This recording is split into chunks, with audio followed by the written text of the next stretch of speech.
আসুন আমরা এই সময় ঈশ্বরের বাক্য থেকে দেখি। আর ফিলিপিও তার 4 অধ্যায় 7 পদ। অনেকে মনের মধ্যে প্রশ্ন হতে পারে যে কেন আমরা ঈশ্বরের বাক্য নিয়ে আলোচনা করি? কারণ ঈশ্বরের বাক্য হচ্ছে যে আপনাকে আমাকে বিশ্বাস যোগায়। আপনাকে ঈশ্বরের বাক্য বলে পরিষ্কার করে কি বিশ্বাস শ্রবণ হইতে আসে। আর যত বেশি পরিমাণে আপনি আর আমি ঈশ্বরের বাক্যকে শ্রবণ করি, আর তত বেশি পরিমাণে আমরা আমাদের বিশ্বাসে আমরা বৃদ্ধি পাই। আর যদি আমরা দেখি আজকে ফিলিপিও পুস্তক তার 4 অধ্যায় তার 7 পদ, যদিও 4 অধ্যায় 6 পদ এবং 7 পদ দুটোই অত্যন্ত আমাদের কাছে পরিচিত একটি জায়গা। অনেকের কাছে হয়তো যদি আপনার নিজের বাইবেল, তাহলে আপনি হয়তো নিজেকে সেখানে দাগ দিয়ে পর্যন্ত রেখেছেন। ওকে, আমি দেখতে পাচ্ছি কি পাঁচটা প্রসঙ্গিতের মোবাইল এখানেও দাগ দেওয়া রয়েছে, বাইবেলেতে লেখা রয়েছে। আমি 6 পদ থেকে পড়ছি। লেখা রয়েছে, কোনো বিষয়ে ভাবিত হইও না, কিন্তু সর্ব বিষয়ে প্রার্থনা ও বিনতি দ্বারা ধন্যবাদ সহকারে তোমাদের যাচনা সকল ঈশ্বরকে জ্ঞাত করো।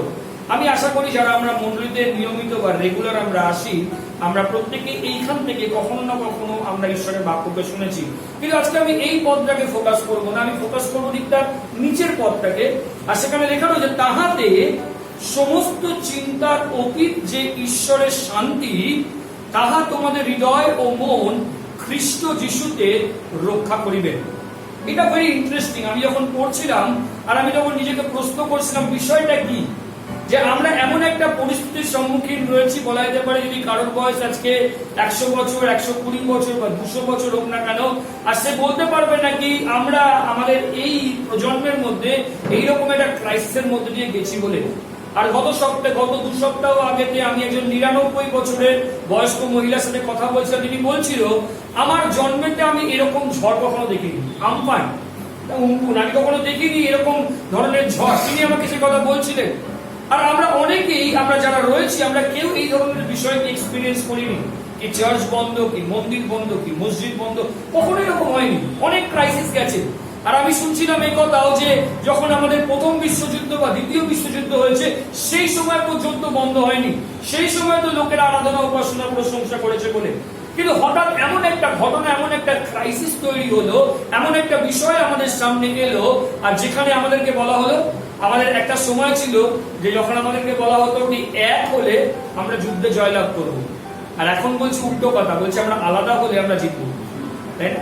একটা সময় ছিল এক হলে আমরা জিতবো, এখন বলছি যত আমরা আলাদা থাকবো তত আমরা জিতবো। সে কথাই বলা হচ্ছে।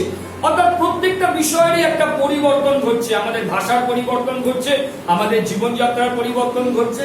এখানে কেউ এরকম কথা বলছিল কি, মা আমি একটা নতুন মাস্ক কিনে এনেছি, বলছে ওটা রেখে দিয়ে পুজোর সময় পড়বি। তাই না? বিশ্ব জীবনযাত্রার পরিবর্তন ঘটছে। কেউ কেউ চিন্তা করছে আরে বাবা বিউটি পার্লার গুলো বন্ধ হয়ে যাবে, কারণ বিউটি পার্লারে যে মেকআপ বা যা কিছু করতাম তো দেখানো, যদি মাস্কই করি তাহলে আর কি দেখাবো। হ্যাঁ, অর্থাৎ আমাদের জীবনযাত্রার একটা বড়সড় পরিবর্তন করছে। বলতে পারে একটা পরিবর্তনশীল সময়ের মধ্যে আমরা প্রত্যেকে উপস্থিত রয়েছি।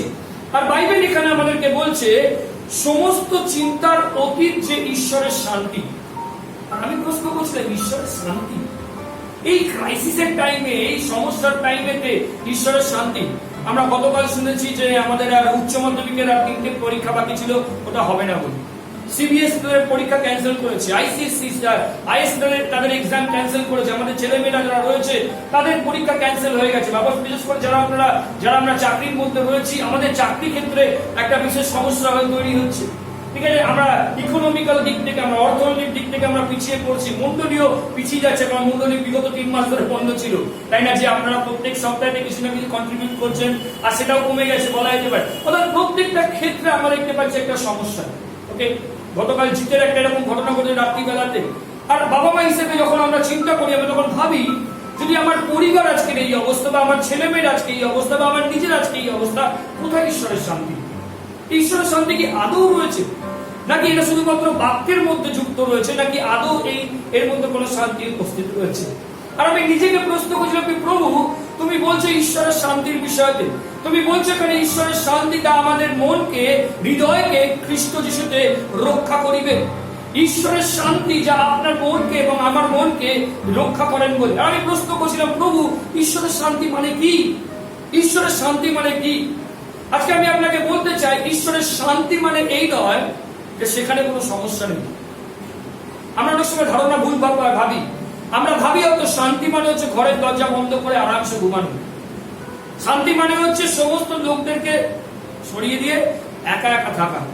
অনেকে তাই ভাবে, সেগুলো অনেকে শান্তির জন্য হিমালয় পর্বতে গিয়ে থাকে, অনেকে শান্তির জন্য ঘর সংসারকে ত্যাগ করে দিয়ে সন্ন্যাস নিয়ে ঝোলা নিয়ে বেরিয়ে পড়ে, আমি শান্তি খুঁজছি, আমি শান্তি পেয়েছি বলি। আদৌ কি সেটা শান্তি? আদৌ কি সেই বিষয়টাকে আমরা শান্তি অনুভব করতে পারি? অনেকের জন্য শান্তি হচ্ছে নেশা। 4 ঘন্টা 5 ঘন্টা 6 ঘন্টা কোনো নেই। দেখবেন আমাদের রাস্তার মধ্যে, ঠিক আছে, ওকে, লোকেরা খেতে পাচ্ছিল না, একটা অন্য বিষয়। হ্যাঁ, লোকেরা প্রত্যেকে চিৎকার চেঁচামেচি করছিল, খাবার দাও খাবার দাও খাবার দাও বলে। আর যখন মদের দোকান খুললো 2 কিলোমিটার ধরে লাইন। বলে লোকের কাছে পয়সা কেউ যায় না। অর্থাৎ মানুষ চাইছে যে আমি যে কোনো প্রকারেই হোক না কেন, খাবার পর আমি শেষ, আমাকে আর খুঁজে পাওয়ার দরকার নেই, আমি তো শান্তিতে রয়েছি। অনেকে মনে করে যদি আমি নেশার মধ্যে থাকি, যে কোনো একটা আসক্তির মধ্যে থাকি, হয়তো আমার জীবন থেকে সমস্ত সমস্যা দূর হয়ে যাবে। বাট বাইবেল আমাদেরকে কি বলে এই শান্তির বিষয়ে? যখন আমরা যোহন তার 14 অধ্যায় 27 পদকে পড়ি, আর সেখানে দেখতে পাই প্রভু যিশু তিনি ক্রুশে যাবার আগেতে, তিনি ক্রুশেতে মৃত্যুবরণ করার আগের যে রাত্রেতে তিনি উপলব্ধি করতে পারছিলেন তার যে শিষ্যদের হৃদয়ের অবস্থা কি। আজকে যারা আমরা মণ্ডলীর মধ্যে রয়েছি, কিংবা যারা হয়তো আমাকে শুনছেন, তাদের প্রত্যেকের হৃদয়ের অবস্থাকে ঈশ্বর জানেন।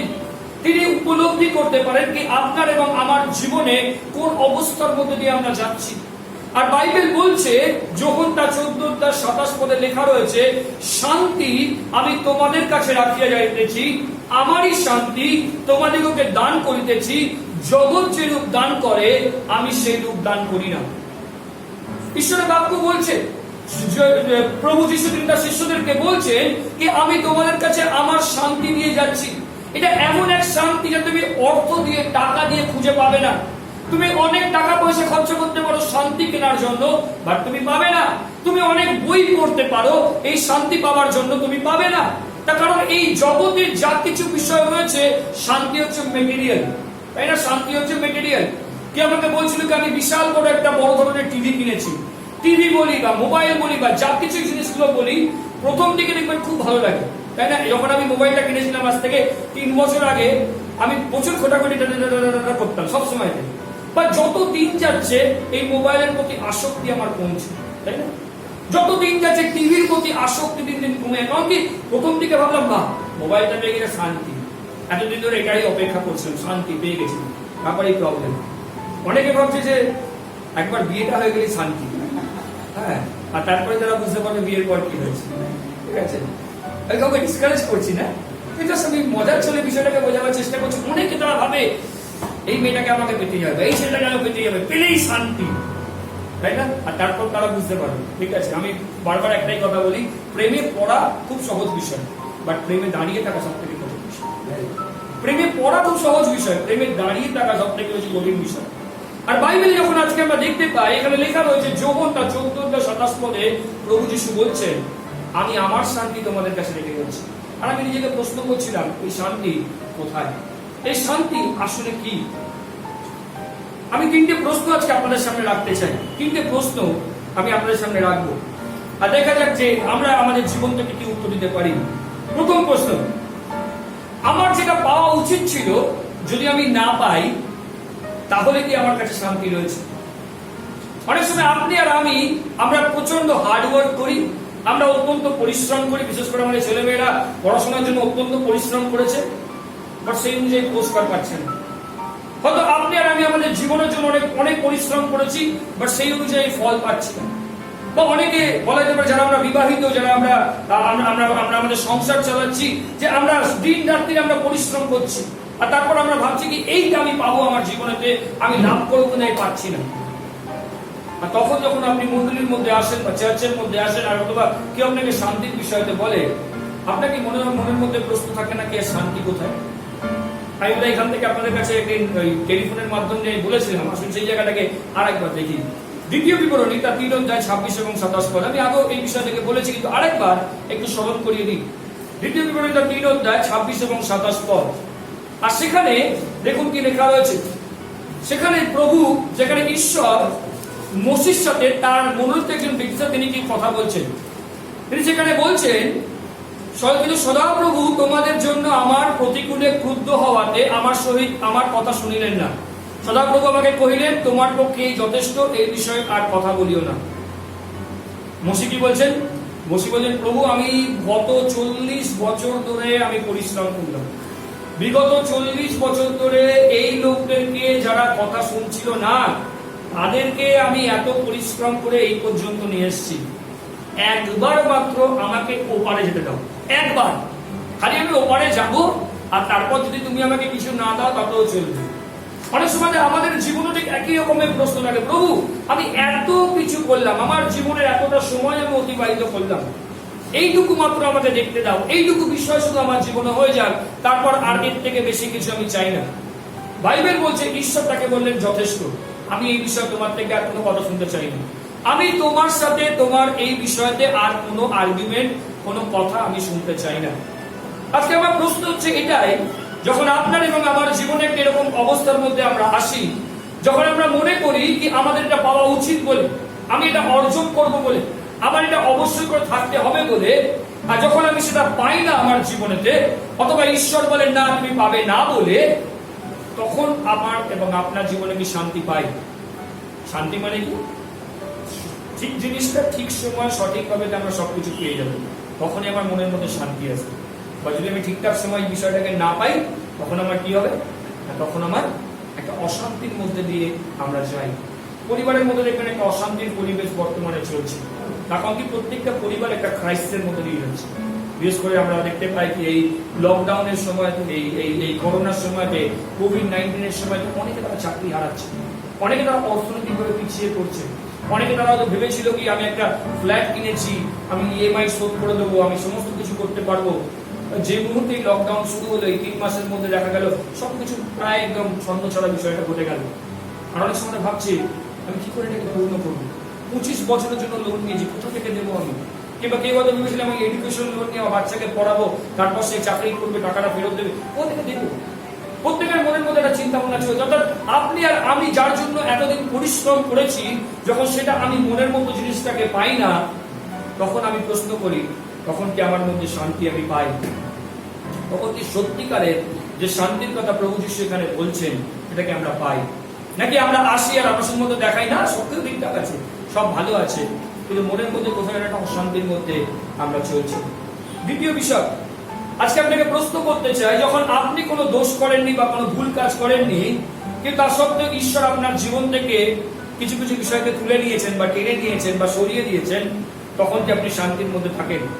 আমরা দেখতে পাই যে ইয়োবের জীবন থেকে, দ্বিতীয় যে বিষয় আমরা দেখতে পাই যে ইয়োবের জীবন থেকে দেখতে পাই ইয়োব তিনি একজন ধার্মিক ব্যক্তি ছিলেন। বাইবেল বলছে সেই সময়তে ইয়োবের থেকে আর ধার্মিক কেউ ছিল না, ইয়োবের মতো ধার্মিক আর কোনো ব্যক্তি ছিল না সেই সময়তে। আর তিনি যা কিছু করতেন তিনি সমস্ত কিছু সঠিক করতেন, তার জীবনে যা কিছু ছিল সমস্ত কিছু সঠিক ছিল। তার 7টা ছেলে ছিল, 3টে মেয়ে ছিল, আচ্ছা সমস্ত কিছু যা কিছু করতো, বাইবেল বলছে প্রত্যেক দিন সে তার নিজের পরিবারের জন্য ঈশ্বরকে ধন্যবাদ দিত, ঈশ্বরের কাছে বলিদান দিত, প্রার্থনা করতো, সমস্ত কিছু তিনি সঠিকভাবে করতেন। আর বাইবেল বলছে একটা সময়তে তিনি সবকিছুটা হারালেন, তার টাকা পয়সা, তার ধন সম্পত্তি, তার ছেলে মেয়ে, তার পরিবার, তার বলা যেতে পারে যা কিছু এতদিন ধরে তিনি উপার্জন করেছেন, তিনি সমস্ত কিছুকে হারিয়ে ফেললেন।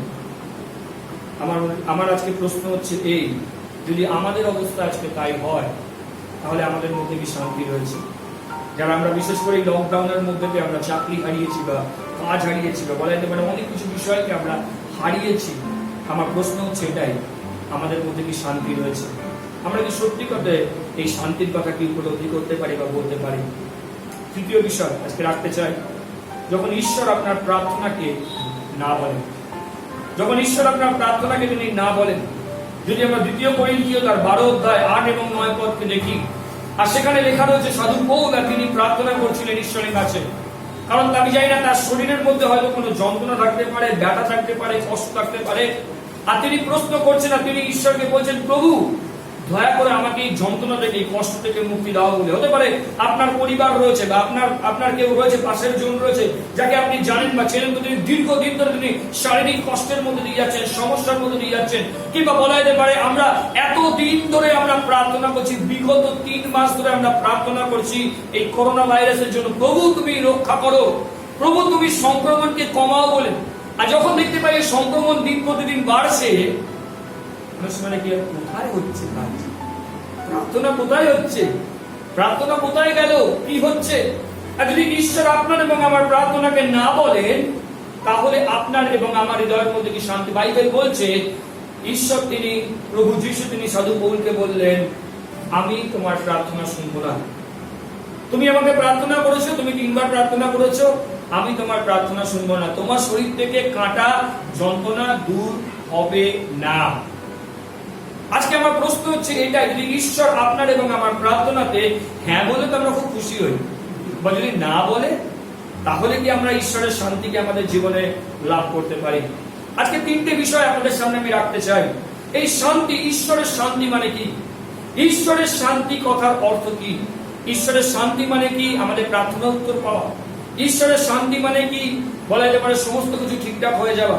ঈশ্বরের শান্তি মানে কি? আমি যা চেয়েছি আমার জীবনে সেটাই লাভ করেছি, সেটাকে ঈশ্বরের শান্তি। আমি 3টে বিষয় আজকে আপনাদের সামনে রাখতে চাই। ঈশ্বরের শান্তি কথার অর্থ হলো ঈশ্বরের শক্তিকে জানা, নাকি নিজের শক্তিকে উপরে নির্ভর করা। ঈশ্বরের শান্তি মানে হচ্ছে ঈশ্বরের শক্তিকে জানা। আজকে আপনাকে এবং আমাকে যখন তার কাছে আমরা আসি, ঈশ্বরের বাক্য বলে কি তুমি যদি ঈশ্বরের কাছে এসেছো, একটাই বিষয়কে নিয়ে আসতে হয়, আর তা হচ্ছে হৃদয়ের বিশ্বাসকে নিয়ে। কারণ বাইবেল পরিষ্কার করে বলছে বিনা বিশ্বাসে ঈশ্বরের প্রীতির পাত্র হওয়া যায় না। আমরা বহুবার ভুল কাজ করি। আমরা ভাবি হয়তো আমার অর্থ ঈশ্বরকে সন্তুষ্ট করে, আমরা ভাবি হয়তো আমাদের বড় বড় ক্যান্ডেল ঈশ্বরকে সন্তুষ্ট করে, আমরা ভাবি হয়তো আমার উপবাস, আমি যদি বেশি করে ফাস্টিং করি তাহলে হয়তো ঈশ্বর সন্তুষ্ট হন। কিন্তু যখন আমরা বাইবেলে আসি, বাইবেল বলছে বিশ্বাস ছাড়া আপনি আর আমি ঈশ্বরকে সন্তুষ্ট করতে পারি না। আমি যদি বাহ্যিকভাবে সবকিছু করি আর আমার মনের মধ্যে যদি সন্দেহ থাকে, তাহলে কিচ্ছু হয় না। বাইবেল বলে যে বিশ্বাস করে সে পাইবে। যদি আমরা বিশ্বাস করি তাহলে আমরা দেখতে পাবো শুধুমাত্র বিশ্বাস যা আপনাকে এবং আমাকে আমাদের জীবনে শান্তি দিতে পারে। আর তাই যখন আপনি আর আমি শান্তির অন্বেষণ করি আর ভাবি ঈশ্বরের শান্তি কি, তার অর্থ হচ্ছে এই ঈশ্বরের শক্তিকে আপনার এবং আমার জীবনে জানা, নাকি নিজের শক্তির উপরে বিশ্বাস করা। কারণ আমরা প্রত্যেকে মানুষ এবং আমাদের চিন্তা, আমাদের ভাবনা, আমাদের ক্ষমতা, সমস্ত কিছু সীমাবদ্ধতা রয়েছে। আমি এইটুকু মাত্র করতে পারি, এর থেকে বেশি আজকে আমার কাছে করার ক্ষমতা নেই। মানুষ যদিও তারা ভেবেছিল আমরা সবকিছু করতে পারি। কোন কোন দেশ তারা বলেছিল আমাদের কাছে করোনা ভাইরাসের কোনো এফেক্ট হবে না, কিচ্ছু এসে যাবে না, আমরা লকডাউন করব না। আর আপনি দেখেন কি সেই সমস্ত দেশেতে আজকে অত্যাধিক ভাবে কিন্তু এই করোনা ভাইরাসের সংক্রমণ বেড়ে চলেছে। কেন? কোথাও তারা নিজেদের ক্ষমতার উপরে বিশ্বাস করছিল কি আমাদের কাছে টেকনোলজি রয়েছে, আমাদের কাছে মেডিকেল সিস্টেম রয়েছে, আমাদের কাছে টাকা পয়সা রয়েছে, আমাদের কাছে নাম রয়েছে, আমাদের শক্তি রয়েছে, আমাদের সব কিচ্ছু দরকার।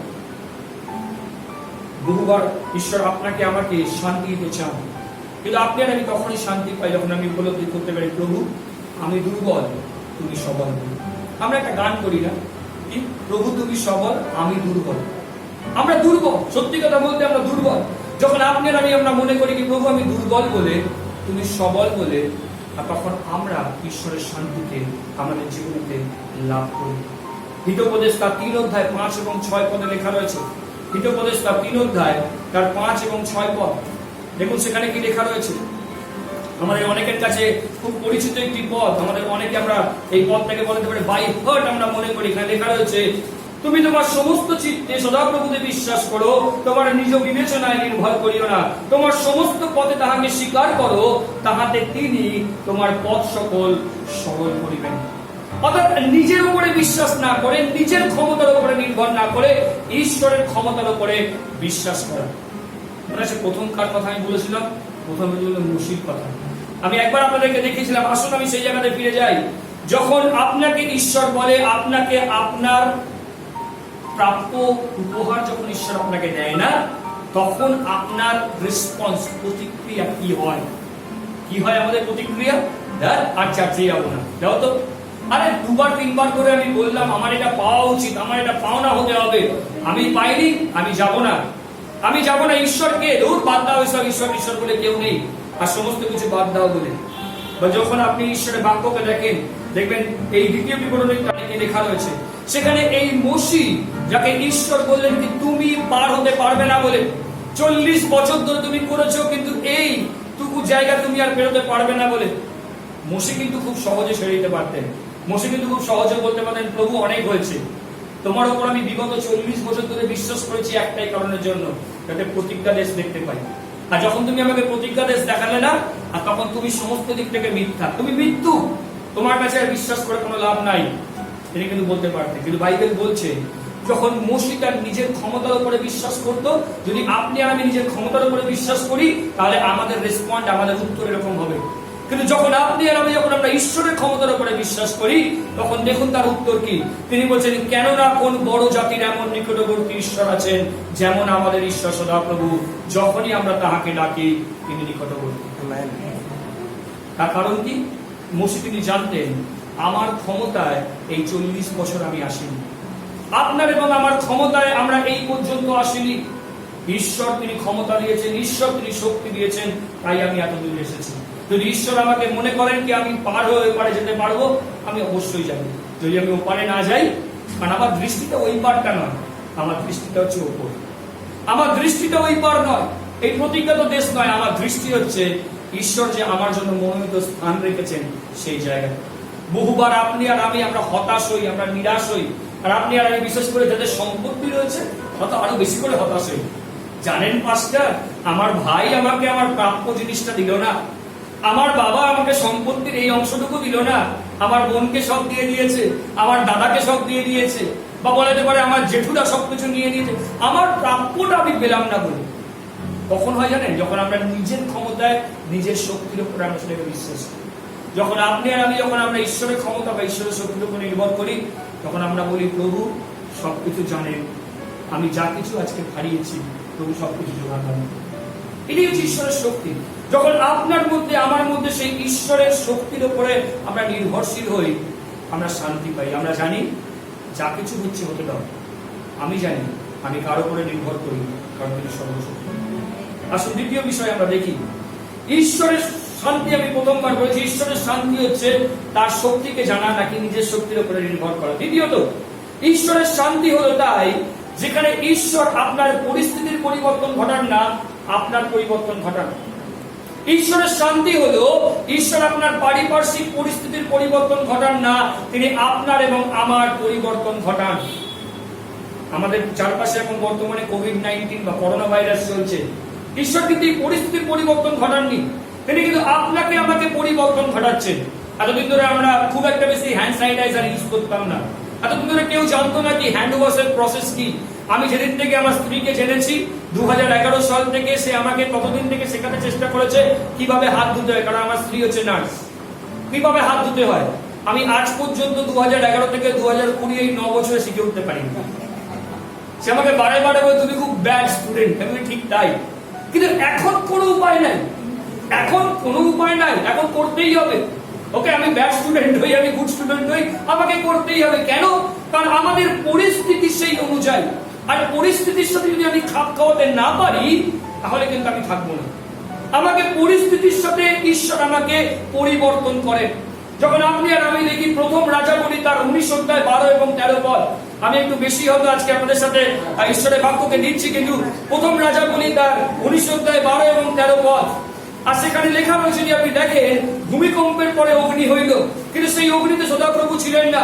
অগ্নির পর ঈষৎ শব্দকারী ক্ষুদ্র এক স্বর হইল, তাহা শুনিবা মাত্র এলিয় শাল দিয়ে মুখ ঢাকিলেন এবং বাইরে গিয়া গহ্বরের মুখে দাঁড়াইলেন। আর দেখো তাহার প্রতি বাণী হলো, এলিয় তুমি এখানে কি করিতেছ? তিনি কহিলেন, আমি বাইরে করে সদাপ্রভুর প্রতি অতিশয় উদ্যোগী হয়েছি, কারণ ইসরায়েল সন্তানগণ তোমার নিয়ম ত্যাগ করিয়াছে, তোমার যজ্ঞবেদ সকল উৎপাদন করিয়াছেন ও তোমার ভাবানীগণকে খড়গ দ্বারা বধ করিয়াছেন। আমি কেবল একাই, আমি অবশিষ্ট রহিলাম এবং আমার প্রাণ লইতে চেষ্টা করিয়াছি। আপনি যদি ভালো করে দেখেন এই জায়গাতে, সেখানে যিনি রয়েছেন, যেখানে এলিয় ভাববাদিয়া, তিনি বলছেন প্রভু আমি একা, আমার পাশে আর কেউ নেই, আমার সঙ্গে আর কেউ নেই, আমি কি করবো আমি বুঝতে পারছি না, আমার পরিস্থিতি সম্পূর্ণ রকমের বিপরীতে।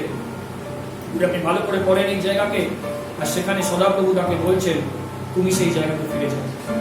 তাকে তিনি পরিবর্তন করলেন, তার পরিস্থিতি পরিবর্তন করলেন না, তাকে তিনি পরিবর্তন করলেন।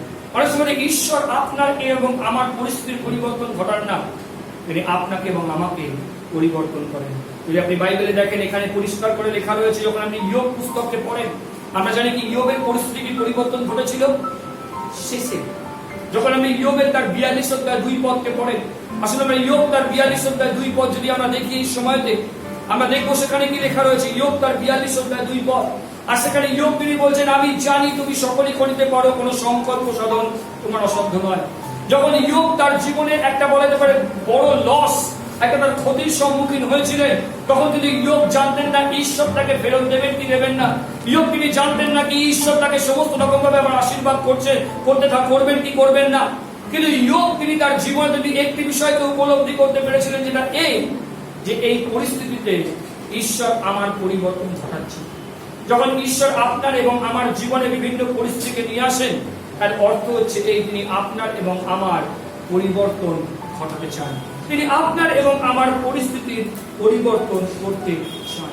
আর যদি আপনি আর আমি যদি নিজেকে যদি পরিবর্তন না করতে পারি এই পরিস্থিতির সাথে, তাহলে মনে রাখতে হবে আমি কিন্তু পিছিয়ে পড়ব, আমি কিন্তু এগোতে পারবো না। দেখবেন এই বিশেষ করে এই লকডাউনের সময়তে কেউ একজন সকালবেলা এসেই বলছিলেন অনেক সুইসাইড দেখতে পাচ্ছি। তার কারণ কি? তার কারণ হচ্ছে একটাই, তারা এই পরিস্থিতির সাথে নিজেকে মানিয়ে নিতে পারছে না। এই পরিস্থিতির মোকাবিলা করার জন্য তাদের যে সাহস, তার যে শক্তি, তা তাদের কাছে নাই। কেন? কারণ তারা নিজেদের ক্ষমতার উপরে বিশ্বাস করছে। বা যখন আপনি আর আমি যখন আমরা প্রভুর ক্ষমতার উপরে বিশ্বাস করি, তখন আপনি আর আমরা ইয়োবের মতো বলি, আমি জানি তুমি সবকিছু করতে পারো, আমি জানি তুমি সবকিছু করতে পারো। তাই ঈশ্বর আপনার পরিস্থিতির পরিবর্তন না ঘটালেও আপনার এবং আমার পরিবর্তন ঘটান, আপনার এবং আমার পরিবর্তন ঘটান। আর তাই হয়তো দেখবেন যে একটা সময়তে আমরা হয়তো ডেইলি প্রার্থনা করতাম না, আমরা একটা সময় কি করতাম, শুধুমাত্র চার্চে আসতাম, প্রার্থনা করতাম। বাট আজকে পরিস্থিতি অনুযায়ী ডেইলি প্রার্থনা করছি। একটা সময় তো আমাদের পরিবারের মধ্যে প্রার্থনা ছিল না, আজকে দেখুন পরিবারের একসাথে মিলে আমরা ফোনের মাধ্যমে আমরা প্রার্থনা করছি। একটা সময় তো এত বেশি পরিমাণে বাইবেল পাঠ করতাম না, কিন্তু এখন বেশি পরিমাণে বাইবেল পাঠ করছি। এত দিন পর্যন্ত হয়তো আমার বিশ্বাস হতো এইভাবে স্ট্রং ছিল না বা এমন ভাবে গড়ে ওঠেনি, বাট এখন গড়ে উঠছে। কেন? ঈশ্বর আমার পরিবর্তন ঘটাচ্ছে, ঈশ্বর আমার পরিবর্তন ঘটাচ্ছেন এই পরিস্থিতির সাথে মিল খাওয়ার জন্য। তৃতীয় বিষয়, আমি প্রথম বলেছি ঈশ্বরের শক্তিকে জানা, রাখি নিজের শক্তির উপরে বিশ্বাস করা। দ্বিতীয়ত, পরিস্থিতির পরিবর্তন না ঘটলেও ঈশ্বর আমাদের পরিবর্তন ঘটান। এবং তৃতীয়ত, ঈশ্বরের শান্তি হলো যা আপনাকে এবং আমাকে সাহায্য করেন সামনের দিকে এগোতে। ঈশ্বরের শান্তি হলো আপনাকে এবং আমাকে সামনের দিকে এগোতে সাহায্য করেন। যদি আপনি আর আমি যদি আজকে সাধু পৌলের জায়গায় থাকতাম, অত বলতাম, প্রভু তোমার কাছে এত কেঁদে কেঁদে চোখের জলে প্রার্থনা করলাম, আমার প্রার্থনা তুমি শেষ পর্যন্ত শুনলে না, হ্যাঁ? তাহলে কি তুমি সত্যি রয়েছো, নাকি তুমি শুধুমাত্র আমার সাথে গল্প মারো, তাই না? কিংবা হয়তো অনেকে হয়তো চার্চের মধ্যে এসে বলেছেন, আরে আমি এতদিন প্রার্থনা করছি, কোথায় উত্তর পেলাম না পর্যন্ত। না, আমাদের তখন কি হয় না, আমাদের তখন যে ন্যাচারাল কালার সেটা বেরিয়ে আসে। এতদিন ধরে প্রার্থনা করছি, হচ্ছে না কিছু না, কেন করবো, কেন আসবো আমি এখানে? এরপরে যখন আপনার এবং আমার জীবনে সত্যিকারের ঈশ্বরের শান্তি নেমে আসে, আর বাইবেল বলছে সেটা আপনাকে আমাকে সামনের দিকে এগোতে সাহায্য করে। ফিলিপিও তার 3 অধ্যায় 13 পদ, যখন সাধু পৌলকে ঈশ্বর বললেন যে আমি তোমার প্রার্থনা শুনবো না বলে, সাধু পৌল কিন্তু খুব অনায়াসে সেখানে থেমে যেতে পারত। কি বলছেন? প্রভু আমি কোথায় ছিলাম তুমি জানো, আমার নাম কি ছিল জানো, আমার এডুকেশন কি আছে তুমি জানো, আমার এডুকেশন কি আছে? আমি one of the finest doctorate, ঠিক আছে, আমি ডবল ডক্টরেট, আমি ট্রিপল ডক্টরেট, আমার কাছে এডুকেশনের কোনো অভাব নেই, নাম ফ্রেমের আমার কিছু কোনো অভাব নেই, আর তুমি আমাকে বলছো তুমি আমার প্রার্থনা শুনবে না বলি, হ্যাঁ? সেক্ষেত্রে সেখানে থেমে যেতে পারত। যদি আপনি বাইবেলে দেখেন ফিলিপিও তার 3 অধ্যায় 13 পদ, আমাদের কাছে অত্যন্ত পরিচিত একটি জায়গা। সেখানে লেখা রয়েছে, ভাতৃগণ আমি যে তাহার ধরিয়া আছি আপনার বিষয়ে এমন বিচার করি না, কিন্তু একটা কাজ করি, পশ্চাৎ বিস্মৃত বিষয়গুলো ভুলিয়া গিয়ে সম্মুখস্থ বিষয়ের চেষ্টায় একাগ্র হইয়া দৌড়াই। ঈশ্বরের শান্তি হচ্ছে যা আপনাকে পিছনের বিষয়গুলোকে রেখে দিয়ে সামনের দিকে এগোতে সাহায্য করে। এই জগতের শান্তি হচ্ছে যা আপনাকে পিছন দিকে নিয়ে, এই ঈশ্বরের শান্তি যা আপনাকে সামনের দিকে নিয়ে। ঈশ্বরের শান্তি কখনো আপনাকে পিছন দিকে নিয়ে যাবে।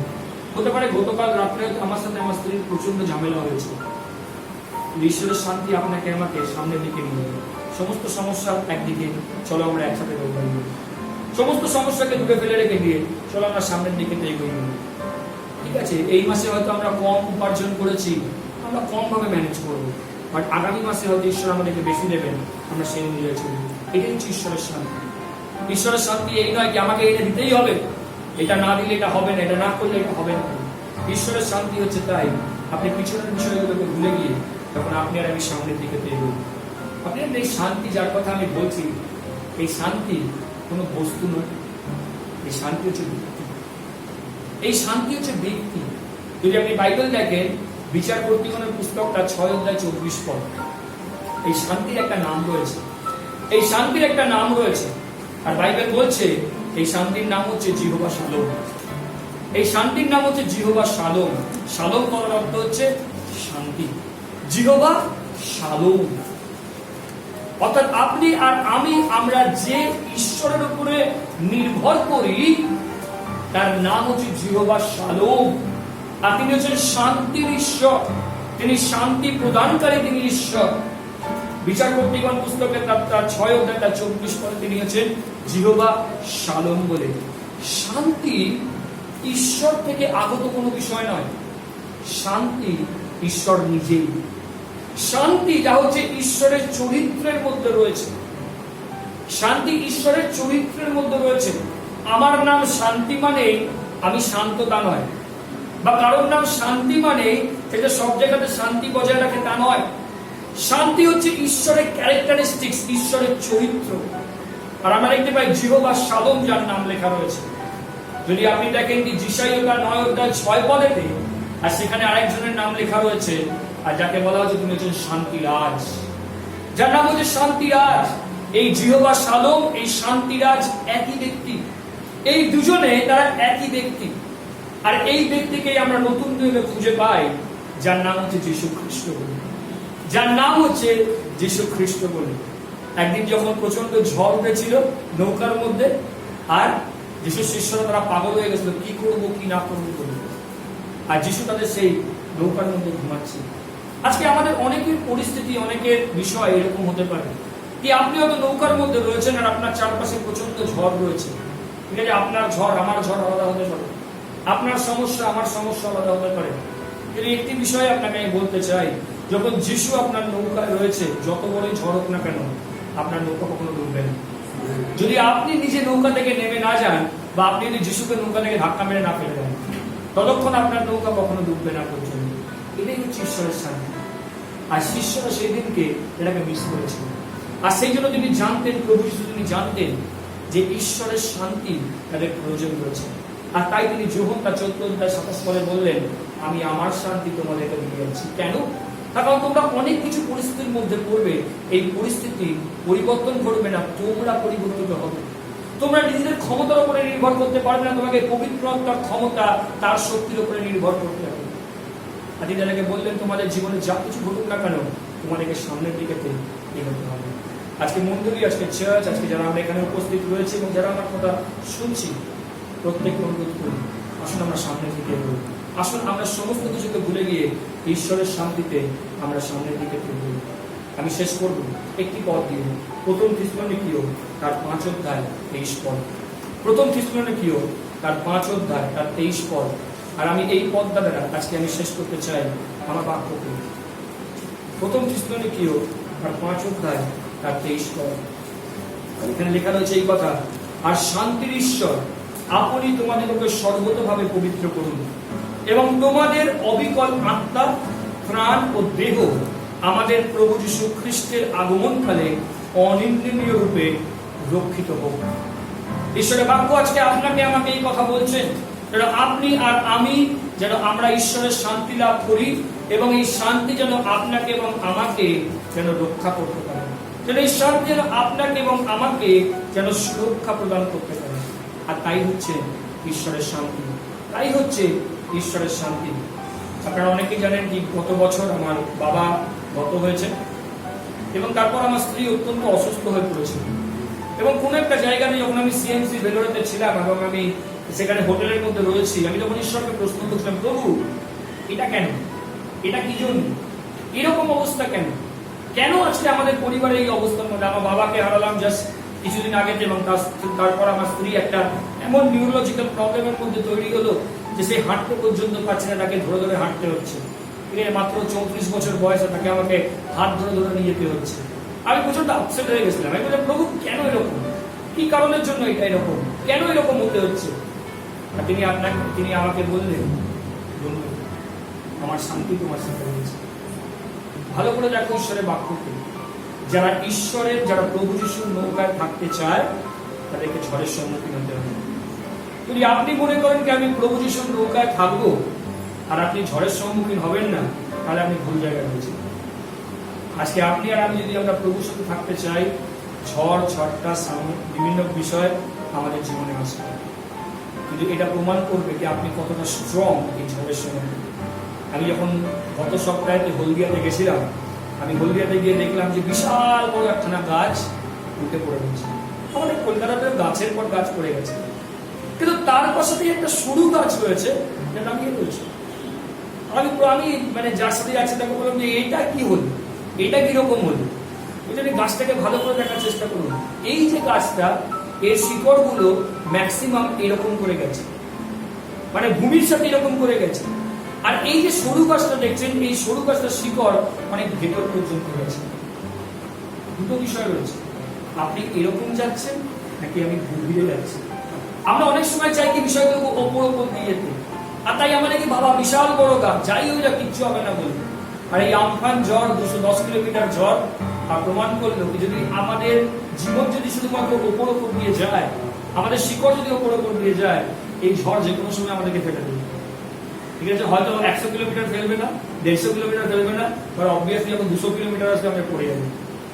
বা যদি আমার শরীর যদি আমার রোগাও হয়, এটা হয়তো বিশ্বাস আমি মাত্র কদিন আগে এসেছি, বাট আমি যদি প্রভুতে যদি আমার গোড়াতে যদি আমি গভীর পর্যন্ত যাই, বিশ্বাসী যদি গভীর পর্যন্ত যাই, ঈশ্বরের শান্তি যদি আমার মধ্যে থাকে, যত বড়ই ঝড় আসুক না কেন, হয়তো আমাকে বাঁকিয়ে ফেলবে কিন্তু উপরে ফেলতে পারবে না। আজকে প্রভুর কাছে আমাদের প্রার্থনা এটাই যে প্রভু তুমি সাহায্য করো বলে যেন আমাদের বিশ্বাস আরো গভীর পর্যন্ত যায়। আমরা অনেকে আছি যারা আমাদের বিশ্বাস শুধুমাত্র উপর উপর, যিশুকে জানলাম, তার থেকে আশীর্বাদ পেলাম, চলে গেলাম, তাহলে কোনো লাভ নেই। আপনি তাহলে অনন্ত জীবন লাভ করলেন। প্রভু যিশু বলে যে আমার কাছে আসে সে অনন্ত জীবন। যিশু আপনাকে সুস্থ হওয়ার জন্য শুধু ডাকেননি, যিশু আপনাকে শুধুমাত্র আশীর্বাদ করার জন্য ডাকেননি, তিনি আপনাকে ডেকেছেন অনন্ত জীবন দেওয়ার জন্য। যদি আপনি আর আমি যদি আমরা অনন্ত জীবন না পাই, তাহলে আমরা হতাশ, আমরা নিরাশার মধ্যে চলে যাব। আজকে দেখুন অনেকে যারা সুইসাইড করছে তারা হতাশ এবং নিরাশা এই জন্য, কারণ তারা এই অনন্ত জীবনের সন্ধান পায়নি। যারা আমরা অনন্ত জীবনের সন্ধান পেয়েছি, আমরা জানি আমরা লড়াই করব, আর প্রভু আমাদের কাছে থাকবেন, তিনি আমাদের সঙ্গে থাকবেন। আসলে আমরা প্রার্থনা করি, আমরা প্রভুর কাছে শক্তি যাচনা করি, এই শান্তিকে যাচনা করি, বাসা কোথায় করে আসবেন।